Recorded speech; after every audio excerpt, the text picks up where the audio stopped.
अजीम फौज, सचमुच बड़ी अजीम फौज है। इनकी जनरेशन्स खत्म हो गई इस संघर्ष में, मगर कहते हैं ना, सच तो बाहर आ ही जाता है। इंडिया की राह का किया हुआ, अब क्या करें, राह बोल नहीं पाते ना। ये कोई क्रिकेट मैच थोड़ी है कि बस बॉयज प्लेड वेल बोल लिया और निकल लिया, तो रह जाएगा तुम्हारा पंजाबी पाकिस्तान।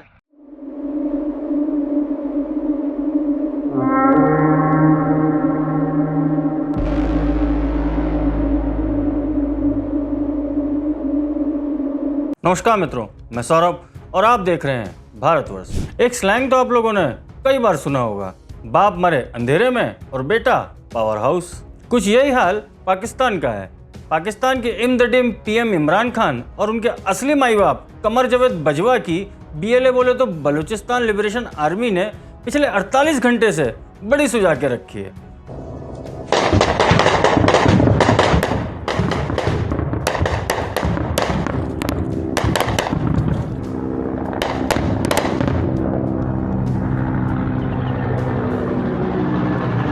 और वहीं शाहिद अफरीदी और उनकी पीआर टीम #IamKashmir ट्विटर पर ट्रेंड कराने में लगी है। I am Shahid Afridi. I am Pakistan. I am Kashmir. मतलब गिरे तो भी टांग ऊपर। खबर है कि पिछले 48 घंटे से पाकिस्तान आर्मी और बीएलए में हैवी फायरिंग चल रही है। 2 फरवरी करीब 8 बजे बीएलए की मजीद ब्रिगेड ने पंजकूर फ्रंटियर कॉर्प्स कैंप पर अटैक किया और उस पर अपना कब्जा जमा लिया, जो अभी तक है। शुरू में 70 पाकिस्तानी सैनिकों की मौत की खबरें आई, फिर 100 और फिर 140। पाकिस्तानी मीडिया ने तो इसे ब्लैकआउट कर रखा है, मगर पाकिस्तानी गनशिप्स की बीएलए की फायरिंग में गिरने के वीडियोस आज पूरी सोशल मीडिया पर हैं। ताज़ा जानकारी तक करीब 2 से 3 गनशिप्स आज ही मार गिराए हैं। इन सब से पहला हमला बीएलए ने नौशकी के आर्मी हेडक्वार्टर में किया, जहां उसने पहले 28 पाकिस्तानी सोल्जर्स को बंधक बनाया।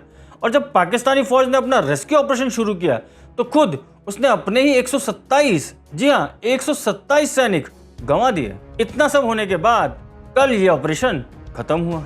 9 बलूच फ्रीडम फाइटर्स 127 पर भारी पड़ गए।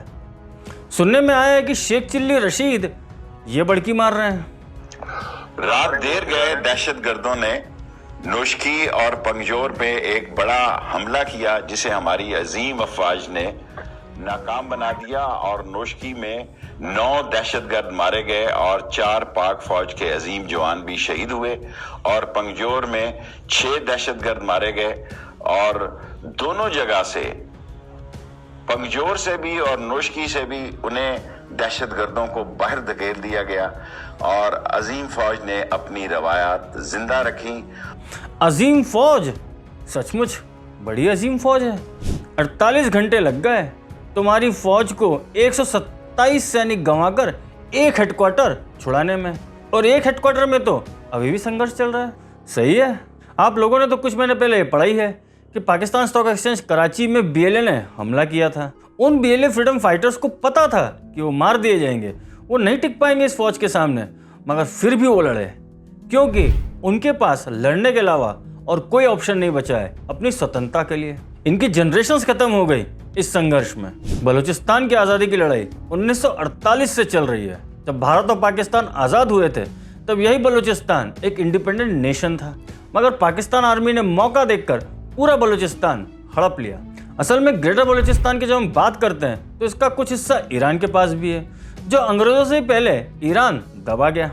आज 2022 में in the age of information में बलूचिस्तान की संघर्ष की कहानी पाकिस्तान और उसकी पूरी मीडिया दुनिया से छुपाए बैठी है, जबकि इसके उलट भारत के जम्मू कश्मीर में ये लोग अपनी टांग घुसेड़ना कभी नहीं छोड़ते। मगर कहते हैं ना, सच तो बाहर आ ही जाता है। कैसे कल तक जो लोग #IamKashmir का प्रोपेगेंडा चला रहे थे, आज यही लोग, यहाँ तक इनका खुद DGISPR भी बलूचिस्तान न्यूज़ को कवर अप करने में लग गया है। कह रहे हैं कि ये सब इंडिया का किया हुआ है, इंडिया की राह का किया हुआ। अब क्या करें, राह बोल नहीं पाते ना। और ये भी कह रहे हैं कि सोशल मीडिया पे इंडिया वाले इंफॉर्मेशन वॉरफेयर कर रहे हैं। अच्छा, इंफॉर्मेशन वॉरफेयर कौन कर रहा है इतने सालों से? आपका इमरान खान तो यूएन में कह रहा है कि कश्मीर में जीनोसाइड हो रहा है, कह रहा है आरएसएस फासिस्ट है, कह रहा है कि आर्टिकल 370 हटाकर कश्मीर के राइट्स छीन लिए। ये देख लो इसी कश्मीर का हाल। जिन कश्मीरी बच्चों के हाथ में तुम लोग पत्थर पकड़ा रहे थे, आज वही बच्चे बड़ी शान से तिरंगा पकड़ के घूम रहे हैं। तुम लोगों की एजेंट महबूबा मुफ्ती ने तो ये धमकी दी थी कि भाई अगर 370 हटाया तो कोई कांधा नहीं मिलेगा तिरंगा उठाने को। अब क्या हुआ? रही बात शाहिद शारजा अफरीदी, बोले तो शाहिद अफरीदी की, तो भाई ऐसा है, ट्विटर पर ट्रेंड चलाने से, इंडिया को एंडिया कहने से कुछ नहीं होने वाला।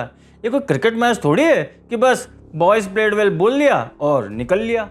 मुझे पता है कि इमरान के पीएम बनने के बाद तुम्हारे मन में भी लड्डू फूट रहा है। आफ्टर ऑल मैंने तो सोच भी लिया है कि जब तुम पीएम बनोगे तो एजुकेशन मिनिस्टर तो पक्का इंजी भाई होंगे, और साइंस मिनिस्टर, हाँ वही जो अभी फवाद चौधरी है, वो डिपार्टमेंट तो पक्का उमर अकमल को ही जाएगा। आफ्टर ऑल उसकी फिजिक्स बहुत अच्छी है ना। पहले तुम लोगों ने बंगालियों का जीनोसाइड किया, उन्होंने तो अपना बांग्लादेश छीन कर लिया, और अब बलूचिस्तान के गांव साफ कर दिए। बेटों को बाप के सामने हेलीकॉप्टर से जिंदा फेंक कर मारा। हिंदुओं और सिखों को तो पहले ही निगल चुके हो, पख्तूनों को भी अब धीरे धीरे गायब कर रहे हो। इन सब का घड़ा कब का भर चुका है, वो तो बस एक धक्का लगने की देर है।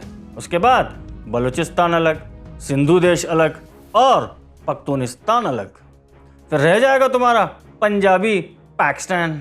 आफ्टर ऑल यही तो तुम लोगों की असली पावर है ना। इमरान खान को तो तुम लोगों ने भीख मांगने के लिए लगाया हुआ है, और इधर तुम्हारी फौज के कपड़े बलूचिस्तान वाले फाड़ रहे हैं। माना तुमने अपना अब्बू बदल लिया है, मगर याद रखना तुम्हारा असली बाप भारत ही है। जिस चीन के नाम पर तुम लोग उछल रहे हो ना, उसको अभी गलवान में भारतीय सेना ने पटक पटक के धोया है। नौबत तो ये आ गई है कि अब वो भी तुम्हारी तरह एक्टिंग करने लग गया है। भाड़े के एक्टर्स लेके आके गलवान पे शूटिंग कर रहा है, और अब बीजिंग ओलंपिक्स में तो उसी गलवान में पिटे हुए सैनिक को टॉर्च बीरर बना के घुमा रहा है। मगर भारत अब बदल चुका है। तुम्हारे नए पापा चीन को भारत डिप्लोमेटिकली बॉयकॉट कर रहा है। अच्छा, बॉयकॉट से याद है, तुम लोग तो फ्रांस की चीज़ों को बॉयकॉट करने वाले थे, उसका क्या हुआ? अच्छा कोई बात नहीं, पहले खरीद तो लो। और अब चलते चलते आप लोगों को जिन्ना टावर तो याद ही है ना, वही जहाँ तिरंगा नहीं फहरा पा रहे थे। अब देखो पूरा का पूरा टावर ही तिरंगा कलर में हो गया है, और अब सुनने में आ रहा है कि वहाँ बहुत जल्दी फ्लैग होस्टिंग सेरेमनी भी होने वाली है।